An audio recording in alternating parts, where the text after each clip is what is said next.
বাংলাদেশ জাতীয়তাবাদী যুবদলের ১৫১ সদস্য বিশিষ্ট কেন্দ্রীয় নির্বাহী কমিটি ঘোষণা করায় বিএনপির চেয়ারম্যান ও প্রধানমন্ত্রী তারেক রহমানের অভিনন্দন ও ধন্যবাদ জানাই চট্টগ্রাম মহানগর যুবদলের উদ্যোগে এক স্বাগত মিছিল অনুষ্ঠিত হই। আজিয়ে জুন 13 তারিখ চট্টগ্রাম মহানগর যুবদলের সাবেক কৃষি বিষয়ক সম্পাদক মোহাম্মদ নুরুল আমিনের নেতৃত্বে এই মিছিল অনুষ্ঠিত হয়। বাংলাদেশ জাতীয়তাবাদী যুবদল কেন্দ্রীয় নির্বাহী কমিটির ১৫১ সদস্য বিশিষ্ট কমিটি।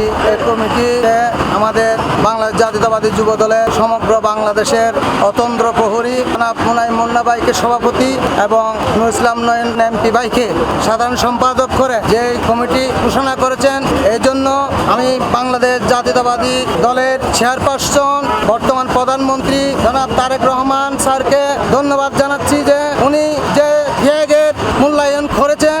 এই মিছিলে যুবদলের বিভিন্ন পর্যায়ের নেতা কর্মী সকল অংশগ্রহণ করছি। বাংলাদেশ জাতীয়তাবাদী যুবদল কেন্দ্রীয় নির্বাহী কমিটির ১৫১ বিশিষ্ট কমিটি অনুমোদন দেওয়ায় আমাদের প্রধানমন্ত্রী তারেক রহমানকে ধন্যবাদ জানাচ্ছি। আমাদের প্রধানমন্ত্রী যে দীর্ঘ আন্দোলন সংগ্রামের ত্যাগী নেতৃত্বের উপর আবার আস্থা রেখেছেন, সেজন্য তাকে সাধুবাদ এবং ধন্যবাদ জানাচ্ছি এবং জানাচ্ছি যে আমাদের তৃণমূলের যারা যুবদলের কর্মীরা আছে তাদের হতাশ হওয়ার কিছু নেই, কারণ আমাদের নেতা যে মুন্না ভাইয়ের ত্যাগ এবং নয়ন ভাইয়ের ত্যাগকে আবার মূল্যায়ন করেছেন, সেজন্য নেতৃত্বের প্রতি আস্থা রাখতে হবে। মিছিলগড় নগরীর গুরুত্বপূর্ণ সড়ক প্রদক্ষিণ করি এবং নতুন ঘোষিত পূর্ণাঙ্গ কমিটির স্বাগত জানাই স্লোগান দিয়ে তারা শেষ করে। C+ TV Chittagong.